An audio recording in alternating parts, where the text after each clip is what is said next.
Badge of Politics. I'm Scott Stearns. Good evening, it's Paul Sickle. So, Paul, it is episode 56. Mm-hmm. And yes, California, big primaries tonight. Mm-hmm. So, a number of them were potential pickups for Democrats come fall. However, as has been well reported, California has this... It's called, euphemistically, the jungle primary. Right, and I just kind of knowing how it's worked elsewhere, it's probably good intentions, I guess. But when you have a situation where you have a couple of Republicans running and several Democrats running, it puts a disadvantage against the Democrats having a nominee, because if they split all their votes, well, the this Republicans is also could be the the top case two vote in, getters. Potentially, though, in the California Senate race and the California governor's race going the other way, where Right. the Democrats may actually have both the top two vote getters. Right now, it doesn't look like it, but that's more indicative, I think, of where California is at, because you have statewide, California is obviously probably one of the least supportive states of Donald J. Trump currently. So, I mean, that makes sense that you would have a lot more support at the statewide level. This was a reform move that was passed in 2010, and it was intended to encourage more moderate candidates, I guess. And the idea was to have an open primary where the top two vote getters advance to the general election, regardless of party. But effectively, it's not that much better, I think, than what they have in places like Louisiana, where you just stick everybody in a primary, and then for the top two, and then you have a general election. Mm-hmm. Well, it's kind of crazy. But so we're looking at I think 3 seats right now that look like they could still go, where the Democrats have winnable seats that are currently held by Republicans. There are some that are up in the air. These are seats the Democrats could pick up, but there's a chance that tonight Republicans will finish in the top 2 because there's so many Democrats running, just like the Wisconsin governor's race. Right. And the two Democrats, the multiple Democrats will cancel each other's votes out, and 2 Republicans could finish at the top. Right. And those are right now the 10th district, which is Jeff Denham's district. Yep. And the 48th district, which is Dana Rohrabacher's district. Dana Rohrabacher. Those are the 2 that are on the watch list. He's a big Trump guy. Yeah, and if you look at the 49th, it appears to be like that as well, which the 49th is Darrell Issa's former district. He's actually retiring this year, probably because he doesn't think he has a chance to win. Right. But that's looking for like a solid Democratic versus Republican situation. That's what it's being reported as. And so there's several other seats where this was a possibility as well, or that are Democratic pickup opportunities, so to speak. Mm-hmm. These are seats that voted for Republicans in Congress, but had voted for Hillary in the last election. Right. So they look like potential pickups. Right. Come fall. Right. And in 5 of them, if we count the 49th, it looks like we'll have at least one Democrat in the final election. Yeah.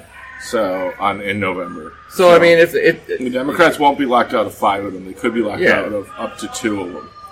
Right.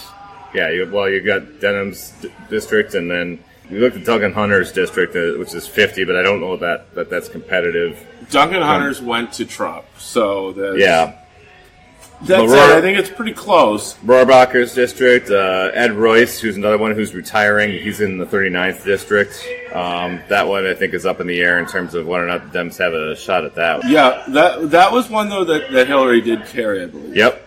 Okay, District 48. A little update came in. Supposedly, no, it doesn't look any different than what I've seen before. You got Rohrabacher with 30%. The Democrat Kirsten has 19%. The Republican is in 3rd place with 18%. So Baugh has 18. So yeah, Baugh could overpoll Kirsten and lock the Democrats out of the 48th still. Yeah, and that would be unfortunate. Ruda is also another Democrat running, has 14%, and then there's a further Democrat with only 5% in there. So, yeah, if you put the Democrats together, they have roughly the same number of votes as the Republicans do at the minute. Yeah. But that said, these seats tend to have Democrats reporting much later. And so I think it's more than likely. The question is if Ruta would keep building at the expense of the number 2 Kirsten Democrat. So I think that right now you have what looks like about 50 Republicans, the major candidates anyway. Republicans are polling 48% of it, and the Democrats only 38%, which means that the rest of it should skew toward the Dems the rest of the way. Yeah, well, we hope so. There were a number of other ones: 21st district, 25th district, and then I think the 45th, where we said that it was. It looks pretty solid, but that it will be a D versus an R come fall. And also McClintock's district, which is the 4th district, that will also be a Democrat versus Republican in fall. Right. So yeah, I mean, we'll see. I mean, I just it seems like that whole approach to having an election. Yeah. I just think they need to readdress that because you had obviously a handful more Democrats running in some of these districts than Republicans. But hypothetically, you could have had a situation where it was like 2 Republicans running and 20 Democrats, and in that case, it would just the Democrats would split their vote, and the Republicans would carry the day. It appears possible, if not likely, that the Republicans will be locked out of the U.S. Senate race again against Dianne Feinstein, who's the incumbent. Kevin De Leon is in the lead for second place. And you have for the governor, who's a more progressive Democrat. Okay, running 20% in. In the governor's race, you've got Gavin Newsom, who's way ahead. Way ahead. And then who's in second place? Mayor of Los Angeles, Anthony Villaraigosa, former mayor of Los Angeles, Anthony Villaraigosa, and so he's trying to angle up. He's actually now in 4th place, but. Once again, the Democratic areas are reporting very late. So, Antonio Villaraigosa. So there's a pretty good chance that he would have to overcome a lot to get second place. The Republican has 26% of the vote. Sure. But there may still be a pretty good chance of that happening just because I think the LA County totals thus far are very low. Whereas the Republican areas tend to be a little higher reporting. So I'm not sure about that. When I just clicked on LA County, and what is in looks like not very good for Villaraigosa. So it'd be hard to picture him making up that much ground. Yeah. But yeah, it does appear that the U.S. Senate race may very well be a race between 2 Democrats. In which case, I'd probably be for De Leon. Yeah. And over Feinstein in the general. We'll talk about Lieutenant Governor. Well, no, I mean, he's a more progressive Democrat. I've never been a big Dianne Feinstein fan. No, I mean, I'm more progressive, so I would be for that, actually. It looks like it's going to be a one-on-one. The Lieutenant Governor race in California looks like it's going to be between 2 Democrats as well. Okay. And then because they do treat for Wisconsin listeners, they do treat it the same as they do here, where you actually do run as Lieutenant Governor. It's not like your governor gets to a point. Meanwhile, are there any surprises elsewhere in today's primaries? Well, I mean, so there's a number of states that are voting today. There's 8 states total that are holding primaries: Alabama, California, Iowa, Mississippi, Montana, New Jersey, New Mexico, and South Dakota. One thing I thought it was noteworthy, so I wrote it down. In Iowa's 3rd House district, you had 3 Democrats that were vying for the seat there. And I thought what was notable was that you had, this is David Young's district. He's the incumbent Republican holding the seat. Mm-hmm. And then you had Cindy Axne, who's finishing, it looks like she's got it locked up with 58% of the vote. Eddie Morrow, 26.5%. Finishing 3rd in that race was Pete D'Alessandro, Now, Okay. I read this earlier tonight, and it stuck out to me. So Pete D'Alessandro was actually a campaign aide to Bernie Sanders, ran the campaign in Iowa and some other states, from what I'm reading. And Bernie actually cut an ad for him, made appearances for him.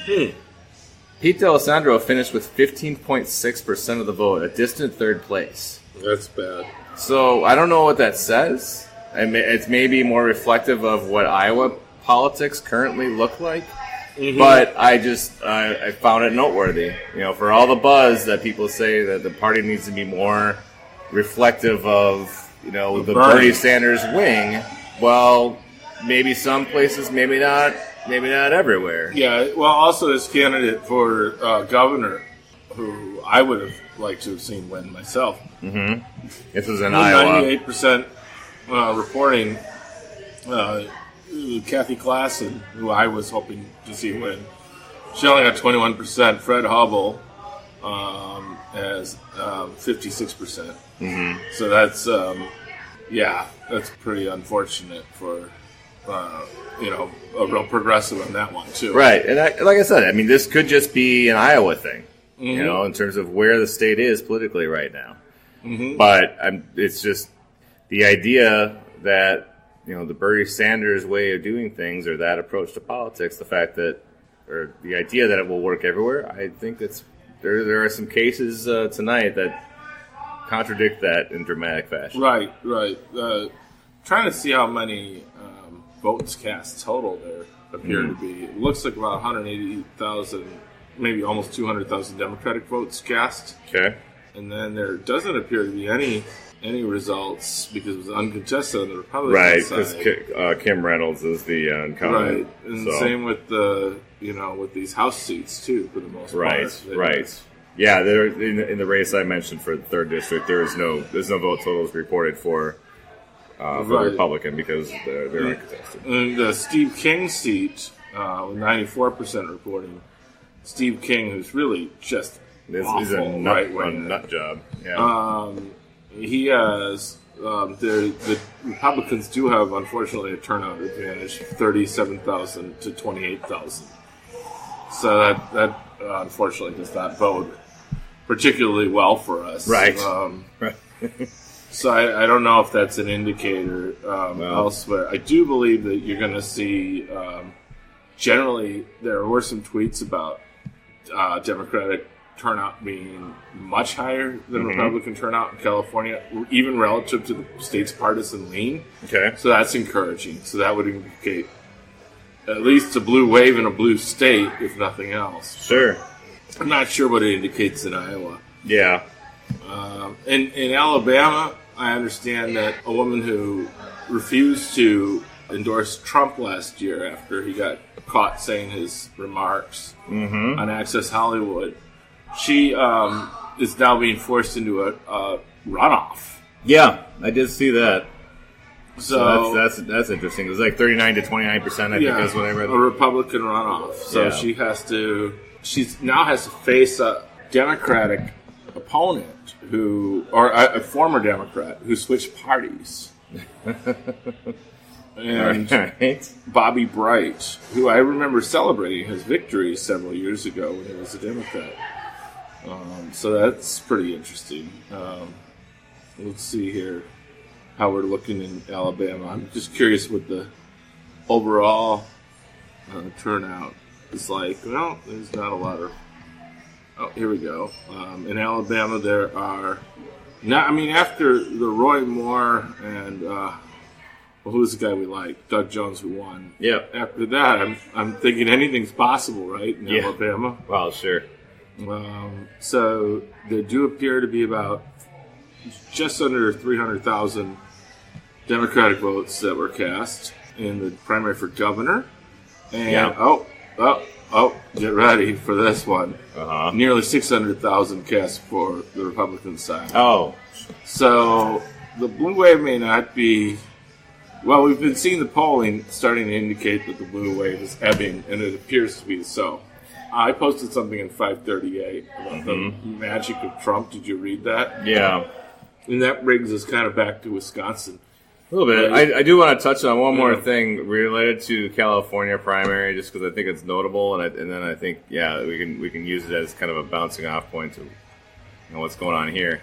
It's reported today that in L.A. County, so liberal Los Angeles County, there was a printing error, quote unquote printing error, that kept 118,522 people off the voter rolls today. So they were forced, if they did vote, which in some cases I'm sure they didn't, they were forced to have provisional ballots.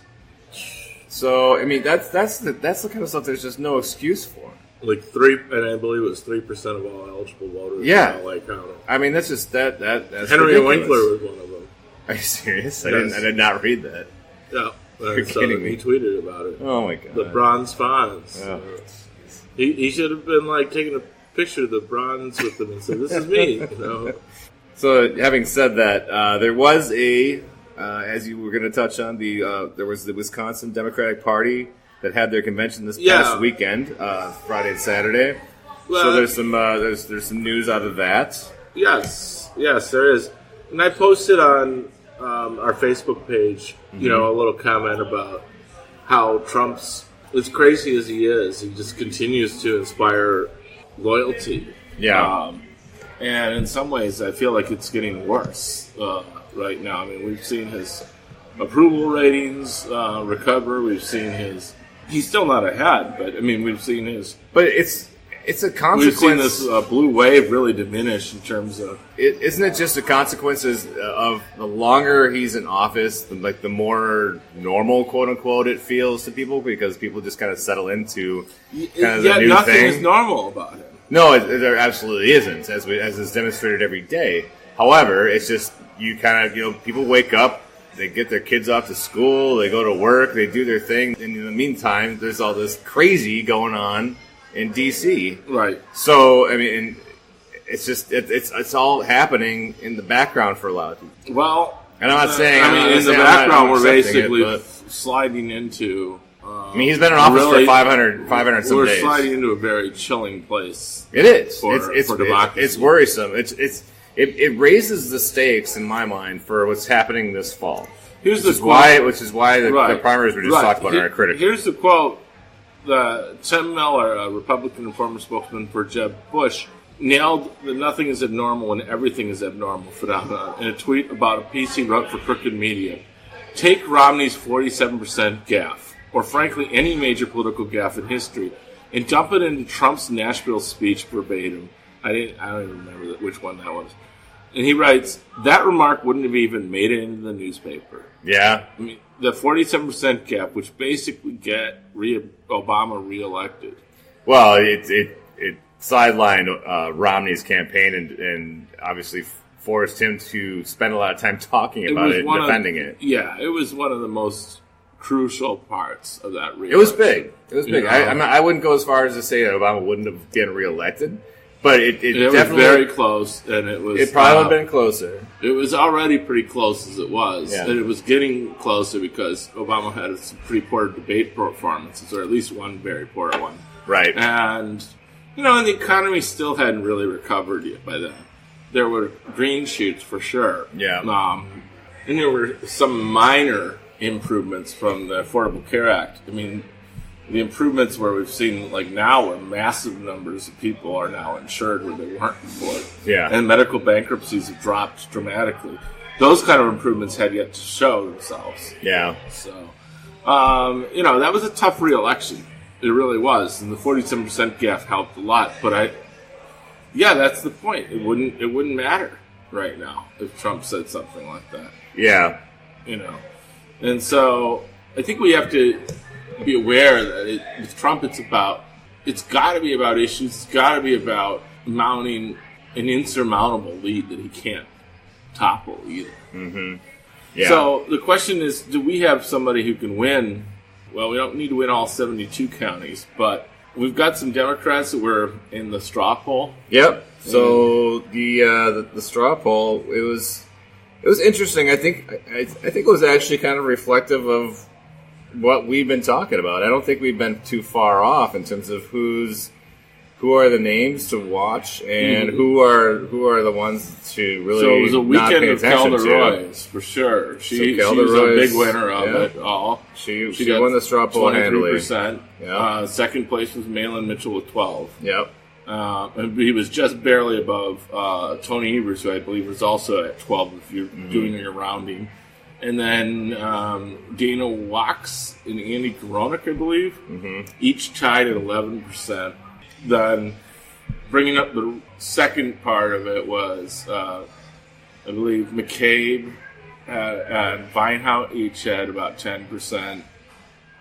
Flynn had about 9%. Have I forgotten anyone yet? So I've actually got the raw vote totals here. Yeah, So well, go for it. So the straw poll of 789 delegates that cast ballots. Right. So Kelda Roy's had 184 votes. Malin Mitchell had 93, Evers 91, Gronick 89, Dana Wax 89, Kathleen Vinehout 83. Mike McCabe, 81. Matt Flynn, former state chair, was 71. And Kenosha attorney Josh Pate was 7. And rounding out the bottom, Paul Soglin. Madison Mayor Paul Soglin with a grand total of 1 vote. Sorry, it wasn't worth your drum roll. Yeah, it was that uninspiring. I mean, it was a giant thought. I know we've talked about not taking the guy seriously, but I didn't realize he was only going to get 1 vote. That he doesn't take his own campaign seriously. Well, right. I mean, so he went there, he had himself, and he had an aide with him. yeah. So that's 2 votes right there. So how do we end up with 1 vote, Paul? Well, I say we, like as if I'm on this campaign. Right. I don't know. Well, Melissa Mulligan, his campaign director, said that they considered it an insignificant poll, so they didn't participate. Well, That's that's nice. an easy thing to say when you know you're probably going to lose handily. I guess that gives you an excuse. Like, we abstained because we didn't want to participate in this farce, even though they knew darn well that maybe they would have only gotten as many votes as Mr. Paid. Right. So he had no organization there. Yeah. Calda did have organization there. She had a lot of T-shirts. Nobody could find the Union bug on her T-shirts, which was a little insulting at a Democratic convention. Okay. She had a lot of T-shirts out. Gave a great speech. Okay. And, it was really her event. Yeah. To time to shine. That said, obviously she had a big advantage being one of 2 women running. Right. And what we think is a year woman. Yeah. Especially in a Democratic Party that would be more sensitive, and appropriately so. Right, Sure. to try to have female candidates. Absolutely. So that was certainly a benefit there, that her vote wouldn't be split as many ways as one of the male candidates. Yeah. That said, she still won it fair and square, had almost twice as many as her nearest competition, which was Malin Mitchell. Yeah. And then, I mean, Evers obviously is, he's had the name to this well, point. I think so he's one of the bigger losers of the event.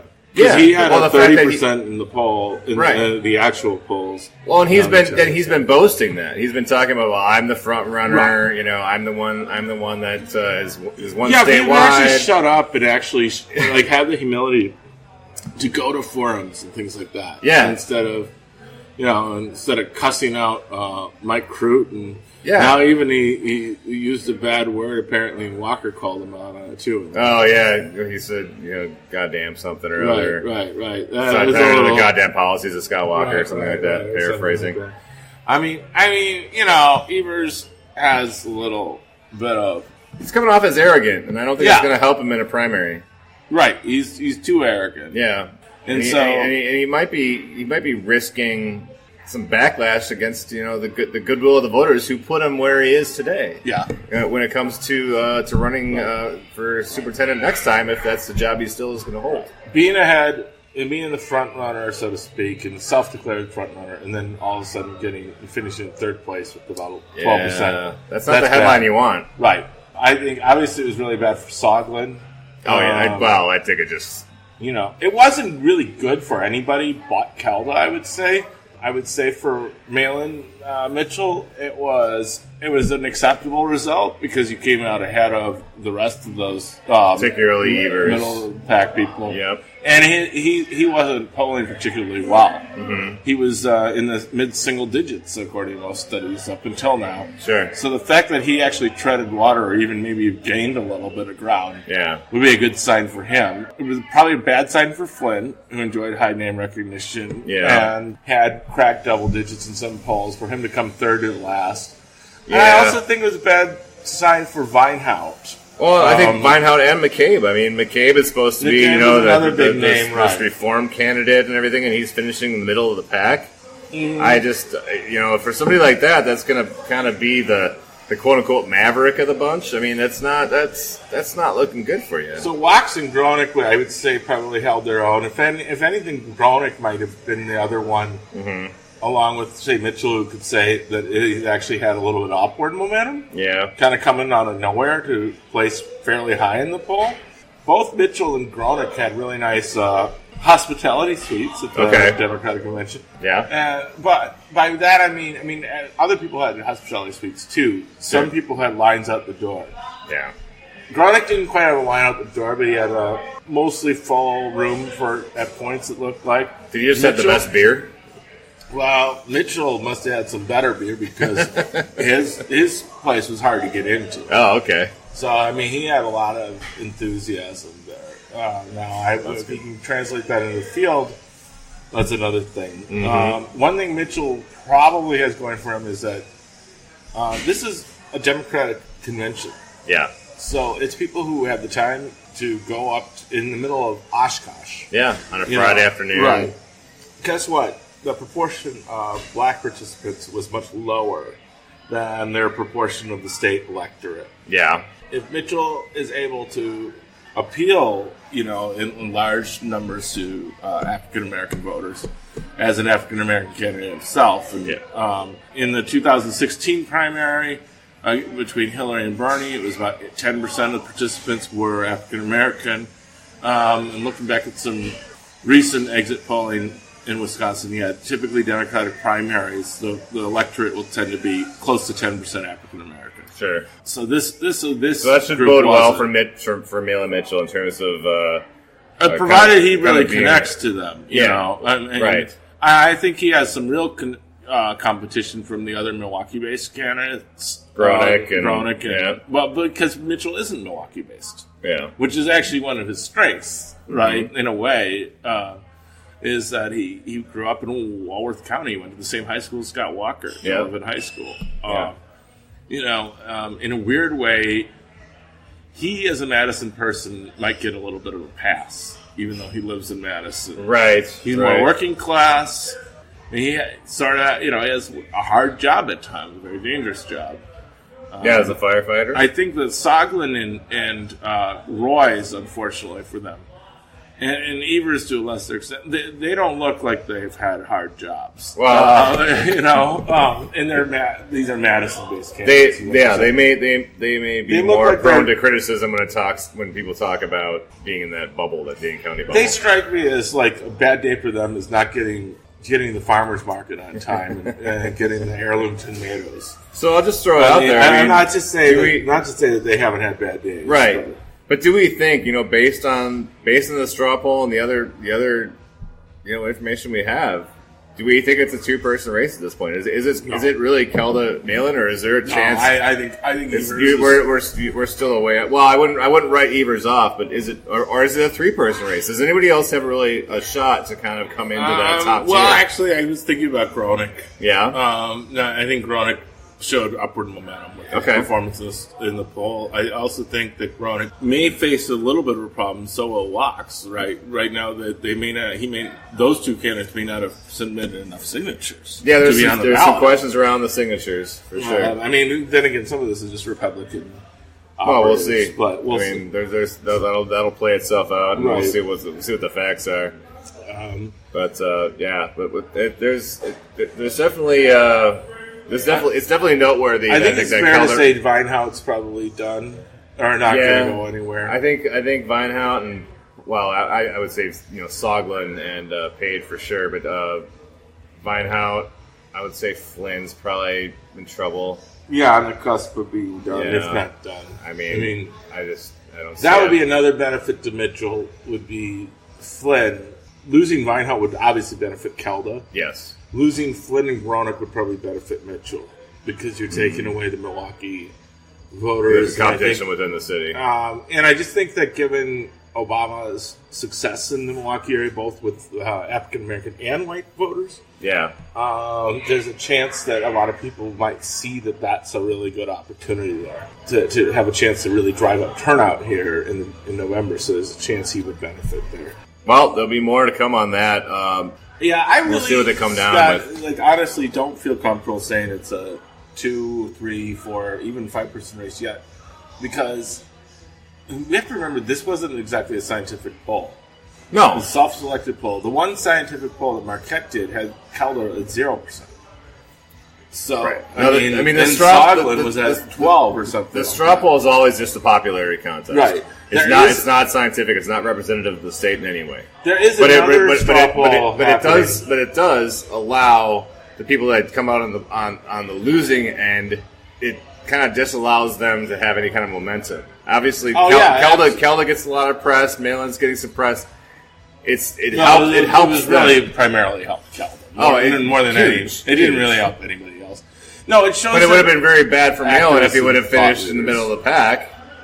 Yeah. The fact that he finished in the top two, Right. is And notable. there's another one ahead of Evers. Wisconsin's Choice is which is a coalition of Our Wisconsin Revolution, so the Bernie Group, and then the Working Families Party. They are offering an online straw poll through Thursday. So if you go to Wisconsin's Choice, you can rank your top 4 candidates, and I believe that will have a little bit wider participation. The thing is, again, it's self-selection, so it's not exactly scientific, but at least it won't have the thing where you have to be in an Oshkosh and paid your dues, paid your fee for the Democratic Party. Be a little more open. It'll be a little bit more open, but it'll still be self-selecting. So that poll probably is just a narrowing down to the final 4, and I do think that whoever makes it into their final 4, we can say the race is probably down to them. Well, we'll be revisiting it in the coming weeks. So, as I was going to mention, the Supreme Court is putting a number of decisions down. They have the Baker, the cake Baker case the other day. Apparently, they don't want to set precedent there. They just it's one argument. very limited judgment that they put down there. But we're going to have in the coming days a case decided around gerrymandering that is going to impact redistricting here in Wisconsin. So we'll be talking about that whenever that comes down. But that could have big implication. No, we don't know. I mean, it could be just as narrow, if not narrower, than the case we just decided. So we don't know. But it'll have an impact on neither case. So we'll be talking about when that comes down. Well, with that, on that note, forward everybody. We'll talk to you next time.